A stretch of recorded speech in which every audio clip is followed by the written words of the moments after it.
Dave, this is still a hot topic. We're going to talk about restricting smoking for both cigarettes and marijuana for New Jersey and New York today.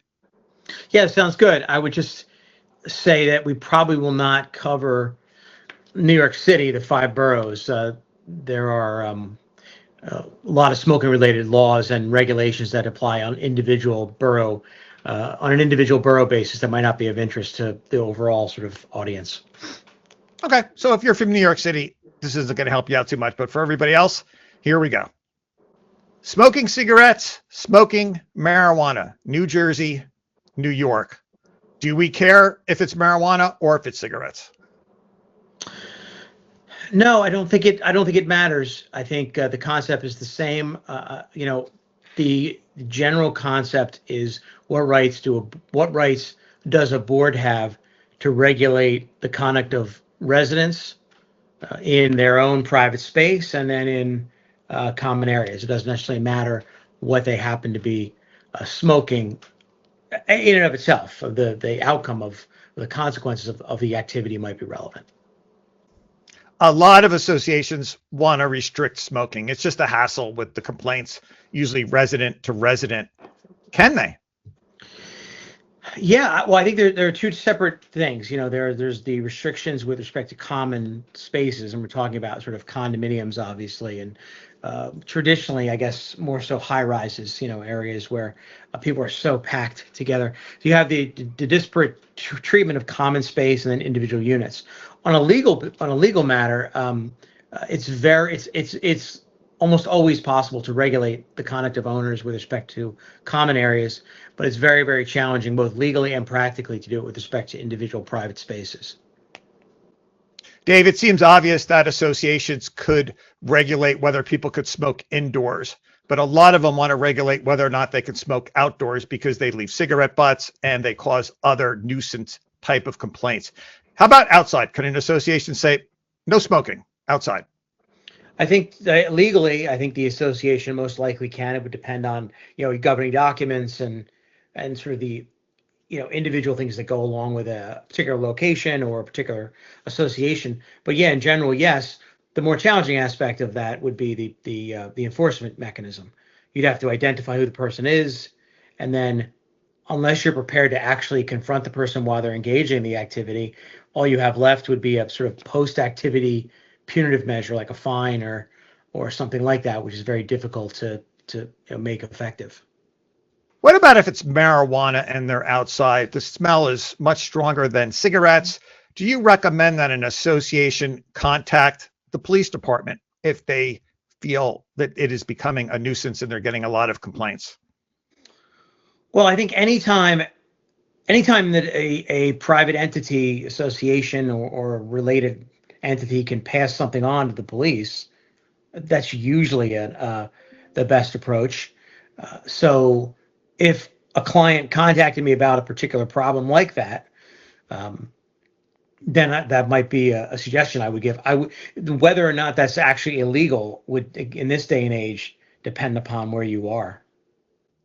Because marijuana is so much more of a potent smell than cigarettes, people sometimes use the excuse, well, it's miracle marijuana. My doctor wants me to take this or smoke this. Does that make a difference if it's impacting other residents?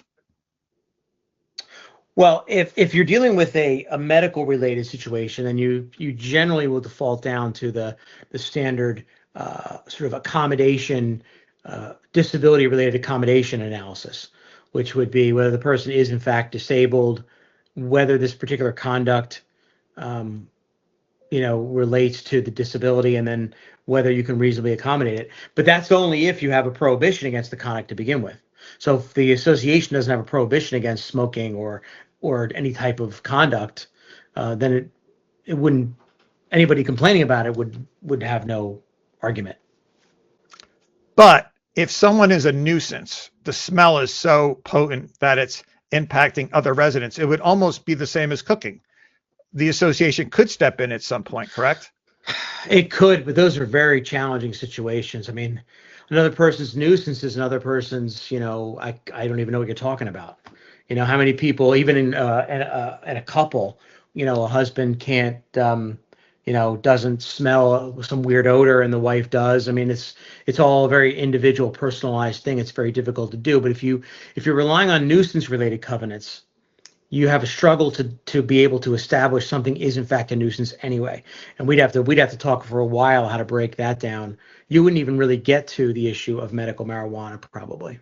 People seem to burn a lot of things down with cigarettes. Can an association use that as an excuse to ban smoking? You mean in each individual unit? Correct. Sure. I mean, I wouldn't couch it as an excuse, but it could be a factor that would be part of any rule that the board deems to be reasonable. Sure. Can it just be a rule? Because it would make it so easy then for boards to ban smoking.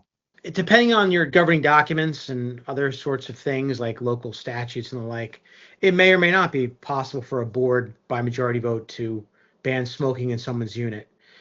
It might require some sort of amendment to the documents or some overall owner buy-in.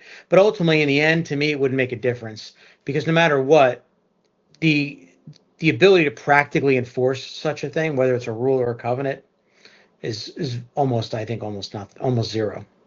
Do you recommend that an association have a smoking policy? And if so, what should be in it? Or do you feel like just stay clear?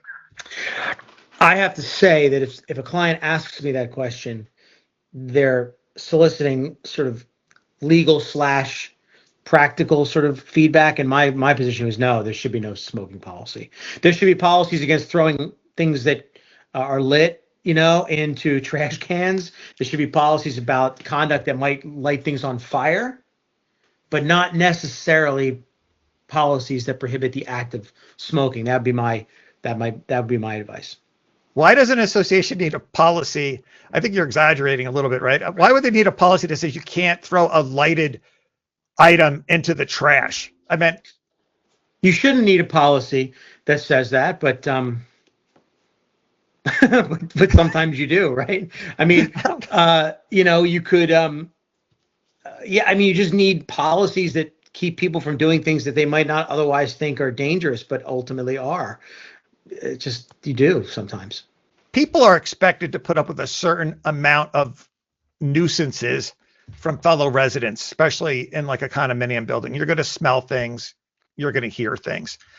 But smoking is different because it is a health hazard. So how does that play a role with secondhand smoke? I don't think it does change anything. I don't think it changed anything at all. It might change something for individual owners or residents who want to go after someone who's smoking and allegedly making them sick, and they can hire doctors and experts who can testify about the impact that's having on them. They can, but from a board association perspective, I don't think it changes anything.